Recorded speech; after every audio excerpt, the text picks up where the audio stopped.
After inviting 15 friends to her dream birthday party, she was met with silence. No replies, no RSVPs. Watch how this heartbreaking moment unfolds and how her boyfriend steps in to save the day. I, 27 female, made a WhatsApp group and invited 15 of my closest friends to my birthday party. I planned a nice themed dinner. The theme was Italy, Dolce Vita, at a nice restaurant with one live music act, a nice cake ordered from a bakery, and fitting the theme and decorations. I wrote a heartfelt text, how I want to celebrate getting older with my oldest and greatest friends, and I detailed everything that was planned for the evening in the invitation. And then, nothing. Nobody replied. Nobody said a word like thanks for the invite or looking forward or anything at all. After a few hours, my boyfriend posted a party meme in the WhatsApp group and wrote how excited he was to get it started. Still nothing. After almost 2 days, I posted a GIF of chirping grills and made a funny comment, still thinking maybe people simply forgot to reply. After another day, I started texting people individually if they would like to come or if they are available that evening, and a few responded that they will let me know soon. Others didn't respond at all. After almost a week, not a single one of my friends posted into the group or have messaged me if they would like to come to my birthday party. After 0 invitation acceptances and after reaching out several times, I felt so ashamed, like I was begging the people to want to celebrate me or to come. I started to cry, and I felt so depressed, ashamed, and humiliated, I just deleted the WhatsApp group. Nobody has asked me about that either. My birthday is now just a week away. I called the restaurant and canceled. I called the bakery and canceled my order, and I returned the decorations I bought. Maybe I was the stupid one for organizing all those things beforehand, but I was just so sure that at least a handful of people would like to come/show up. I'm just so sad. I have known most of my friends for at least 15 years. I was their bridesmaids, their child's godparent, their maid of honor. I was there at graduation ceremonies and birthday celebrations, and I am truly puzzled. Is it really such a burden to come to my dinner? A dinner which I would have paid in full and which I tried to make it into a beautiful evening event for everyone. I am just so sad and ashamed that I wasn't even worth a reply message. My boyfriend is trying to cheer me up, and he immediately got busy organizing a surprise birthday evening for me. He is wonderful, and I am just so glad he and my parents care so much about me. Otherwise, I would just feel absolutely worthless. Reader 1 commented, "Who are these people? I can assure you it is extremely rare to have 15 close friends." The post author responded saying, "Mostly people I went to school or kindergarten with. They are as many as 15, because I invited my friend and additionally their partner, so 6 invitees were actually additional partners." Hope that helps. Update 1. Same day I have read every single comment. The comments range from compassionate to giving advice or constructive criticism. All in all, reading all of them felt so incredibly uplifting and cathartic. Thank you all.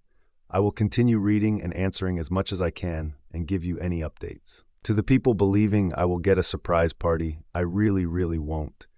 I think honestly, every one of my friends is in their own bubble and has their own stuff going on and just wasn't feeling it right now, which was definitely hurtful and rude, but at least it didn't feel malicious. About my friends, they are not bad people at all, but they are probably victim to a world where commitment in general is a rare thing to find, where rules and manners are slowly forgotten, and where being constantly busy is a good enough excuse for anything.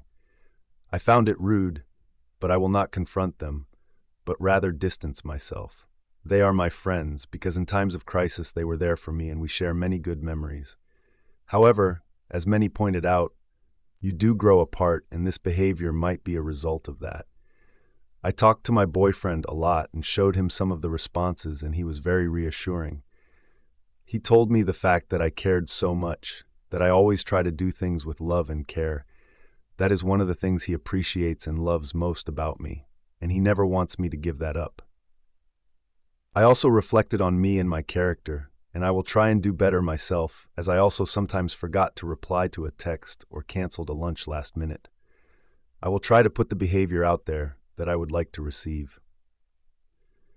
I ordered myself a birthday calendar, an address book, and a couple of birthday cards, and I will note every birthday of a friend or acquaintance that I make and send them a birthday card. Too many of the comments talked about the hurt they felt when people forgot their birthday and didn't show up, and I find the idea to try to do things differently soothing. P.S. Thanks also for the many birthday wishes. They made me so happy. P.P.S. For all the people wanting to come my party, I wish. That would certainly be so cool and makes me believe that new friends are just around the corner.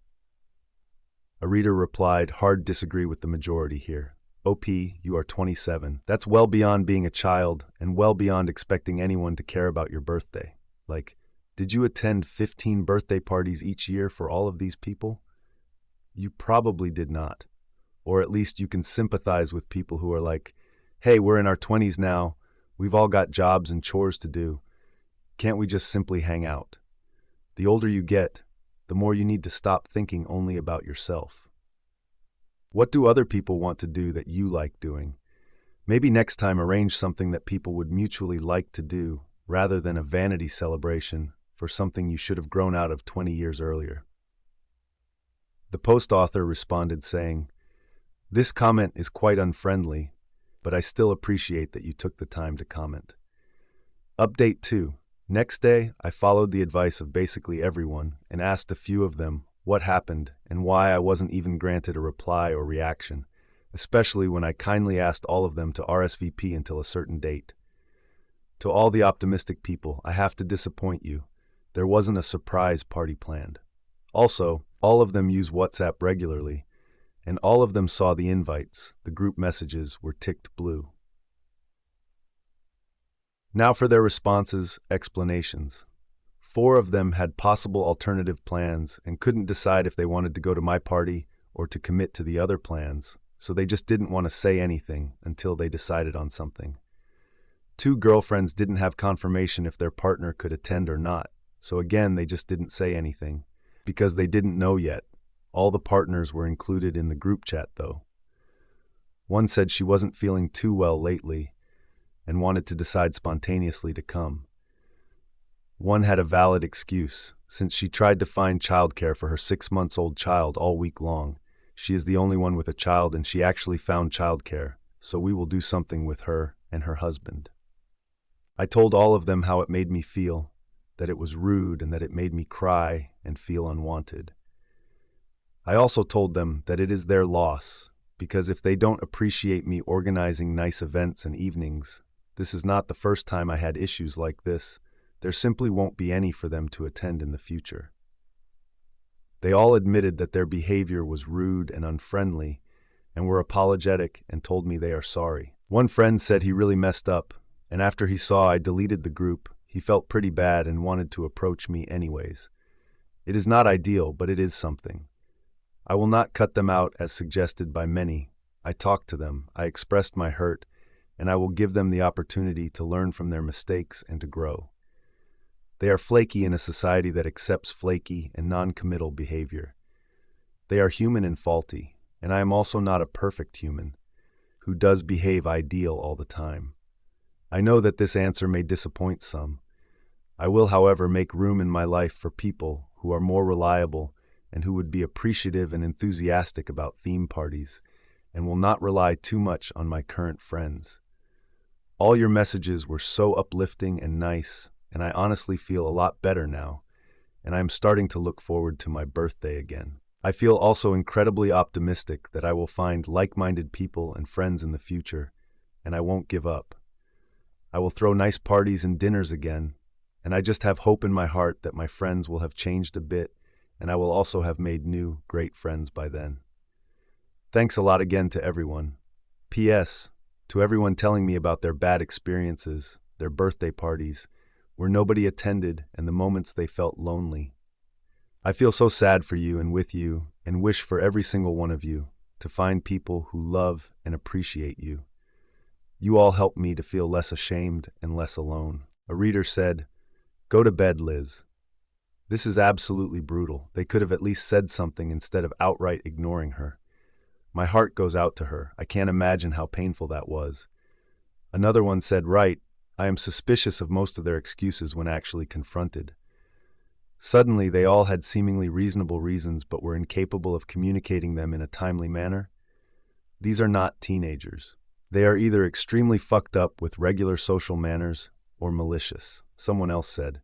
I mean, even if I'm a simple acquaintance with someone, if I get invited in a group chat about a birthday party, I will respond. I'll just be distanced and type out a simple response, even if it is non-committal. This is bizarre on 10 different levels. A new reader said, "It's crazy." She makes a lot of excuses for them about how we live in a society that generates flakes and non-commitment. But no, we don't. It's almost impossible to get my friend group all together for a lunch or group hangout session with everyone's schedules, but we communicate. We text to say, "Hey, I'll look into it," or "Hey, not this week." That's basic courtesy, and believe me, I'm one of those people who I don't answer the phone for anyone but my mother and have anxiety about how to word a text, but I still do it, because what's the alternative? Everyone thinks I'm an asshole for not responding. That's what these people are. Selfish jerks. It's not a sign of society that not one of them could text back. It's a sign of them being shitty people, either maliciously or ignorance with the EQ of a toddler. Another user replied, "Since when is, I can't decide between celebrating your birthday or doing something else, a reasonable response? It's rude. They aren't even declining due to a previous invitation. They just left her hanging." Reader 1 said, "Especially as the days go by and the entire chat is silent. I can't believe not 1 out of 15 people thought enough to say, 'Sounds fun. I'll let you know if I'm free.'" Reader 2 said, "That was my thing. If I'm not sure, I might not say anything in a group setting if other people are actively chatting. If the entire chat was dead silent, I would not only be saying something, I would personally be poking any mutual friends. And I have done that before. It's hurtful to be ignored and forgotten in any circumstance, but for your own birthday event that you organized and paid for, the most they'd have to do is RSVP and then either do or don't show up accordingly. But your 6 closest friends can't even bother to send an emoji? I'm glad she has the positivity to move forward, but honestly, if it were me, I would probably stop considering most of them my friend, except childcare friend. Reader 3 said, "OP has stated that they are deceased, even childcare friend. I have sympathy for every single excuse, including, 'I just wasn't feeling like it.' But FFs, there's no excuse not to say something, especially with a dead chat. Hey, I'll try to come, but I've been struggling to find childcare. If I don't make it, send me all the pictures. I'm sure you'll have a great day." Even if you don't want to post it in chat, then reach out privately. Holy shit, manners are dead. Reader 4 replied, "The lion, the witch, and the audacity. How is there more? I have no sympathy for any of them, because I am absolutely 100% certain that everyone but the mom were lying outright, because none of them gave anything resembling a socially acceptable reason to not RSVP. And OOP's blame society game is an absolute river of cope. The socially acceptable behavior in all 15 cases was to RSVP. Society does not accept or reward this behavior. Frankly, I think OOP knows they all lied and invented this ridiculous excuse to avoid admitting that to themselves. They did, in fact, just not care, and OOP is going to suffer more and worse if they don't wise up and ditch these lying assholes." Reader 6 said, "Completely agree. I'd try to find new friends if I'm not even worth 15 seconds of their time in a day to reply on WhatsApp. I mean, surely they went to the bathroom at least once. There, they had 15 sec." Another read said, "Yeah, I agreed. The excuses sound hollow and they all just let that sucking void of silence exist. Oh, I felt bad after you deleted the group and wanted to reach out. Sure. But you didn't." Reader 8 replied, "I've noticed this happening more and more. One of my good friends often just doesn't respond until hours before an event because their partner often overrules plans for their own plans, and friend lets partner do that. And their last-minute decisions have thrown things into disarray because they didn't pay attention to the conversation over the event. I've asked them to at least communicate either way, but they never do. It's really frustrating to never have any idea if something will go off." Another reader said, "I have a different take. OP values their friendship more than they value hers. If they don't appreciate me organizing nice events and evenings, this is not the first time I had issues like this. In other words, when they need someone to plan an event, they turn to OP. When it's time to reciprocate, they don't care. Reader 9 quoted, "Many years ago, I used to host all my girlfriends every few months for dinner. I did all the cooking and clean up myself. All they had to do was show up. Ladies' nights were always so much fun, and since I lived alone, it was always nice to cook and bake for people. After a while, I stopped doing them as nobody ever offered to help. I know I said I'd do it all myself, and I would have said no if they'd offered, but the fact that not a single one offered to even help clean up left a bad taste in my mouth. So those nights tapered off." Edited to add, "It also got increasingly harder with schedules and diets, etc., to accommodate everyone, which helped my decision to stop. Then my girlfriend started asking, 'When are we doing the next one? We miss those nights. Let's get together, blah, blah, blah.' So I said, okay, sure. I organized everything, making sure to pick an evening that fit into everybody's schedule, diets, etc., and everybody had RSVP'd yes. Then the night came, and not one single person showed up or even bothered to message me to say they weren't coming. Brutal barely describes how devastating that felt. It still hurts my heart. I called them all out on their gross behavior and blocked every last one of them. You don't get to break my heart and stay in my life afterwards. I'm a scorched earth kind of person." Reader 22 said, "There is no God, only heat. Kind until it burns, then go scorched earth. I've sadly had this myself as well. Then still got blamed. People get too comfortable with kindness and it is just expected as default versus the extra mile it is." Reader 25 said, "It's really amazing how people treat kindness as weakness. Like, yeah, there are the people-pleasing pushovers who aren't as much being kind as just displaying their anxiety publicly. But true kindness? I've always thought kindness and respect come from strength. You're so comfortable with yourself and your position that you can take more risk to do things as you'd really like them to be done. Of course, as soon as you show me you're not appreciative of my kindness, I'm not going to be kind. And if you show me you can take advantage of my kindness, then it's definitely rainfire time." Another reader replied, "Yeah, I get the strong sense that these were proximity friends, people you hang out with because you're thrown together due to circumstance, like school or work or whatever. The people who you hung out with in high school or college and then keep inviting them to things out of inertia / not wanting to be exclusionary. But if they're all about her age, then they're reaching the point where they don't have as much time and are slow fading their proximity friends to prioritize time with the friends they value most. I find this is especially true if it's we've been friends since preschool, because friendships formed at that age don't tend to be about shared values, opinions, or interests, inasmuch as your interests were probably Spider-Man and Tinker Toys. So they can be very old friendships with a lot of shared experiences, but kinda hollow inside. The painful thing here is that it appears that all of OOP's friends were proximity friends for some reason, and she apparently had no idea. That's brutal. And I think it would have been far kinder and less rude for people to say something, even if it's, "Sorry, I can't make it." Another reader replied, "Yes, I think that hits the nail on the head. OOP probably never felt the need to branch out from her initial friend group because she already had this group, and for whatever reason, nothing that ever forced the issue had come up until now. Every one of them likely has other friends that they do value enough to make time for, and they all likely assume that she does as well. But unfortunately for her, she assumed that all of them were close friends, and is now faced with the reality that they're not. It reminds me of the last time I had friends when I told one of them that I considered them my best friend, and they didn't. And then proved it by continually flaking out because I wasn't a priority. I was just a proximity, and now I don't bother to get close to anyone except my spouse." Another reader said, "Honestly, they didn't want to go to a party where nobody else showed up but them. And when others stayed silent, they just waited to see who else would come before committing." My money is on this being a friend group where OP isn't quite as close with everyone, so friend C won't go unless B is there too. B wants A to go as well, and D won't bother unless A, B, and C have commented saying they will be there.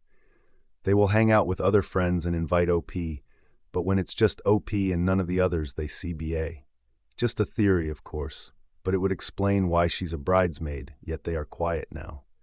Another user shared a story, true story. I once knew a guy online, this was back in the Slashdot was relevant days, who was complaining mightily about how he was going to a dinner party with his wife, and neither of them wanted to go. I said, so don't go. Make your excuses and just sit home doing something fun instead. He proceeded to lecture me for paragraphs that I was a naive child because the only appropriate entertainments for adults were dinner parties, administering volunteer organizations, watching TV, reading nonfiction books at home, and organized, rule-following sports, and that literally any other activity was childish and marked one as an immature man-baby who'd never get ahead in life. I followed up on the sports thing, and it turned out he was a rabid high school and college fencer. But once he entered the workforce, he stopped fencing, and the closest he got to that was served on the board for a charity that helped get fencing gear coaching to underprivileged kids. Why didn't he fence anymore? Individual sports are for children and professionals, and I wasn't good enough for an Olympic bid. Can you even imagine a more miserable way to go through life? Someone replied, I am amazed at the number of people who believe once you celebrate 21, you are no longer worth celebrating, or you have one foot in the grave and nothing else to celebrate. I just want to ask who hurt them and why they feel that way. Sadly, I think it just goes along with what I always say in these situations. Some people are dead inside and want to watch the world burn. That person who made that comment is most definitely one of them. If you enjoyed this story and the incredible discussions it sparked, don't forget to like this video and subscribe to the channel for more thought-provoking content. Your thoughts matter too. What would you have done if you were in OP's shoes? Share your perspective in the comments below. I'd love to hear from you. Stay tuned for more captivating stories, and as always, thank you for being a part of this journey with me.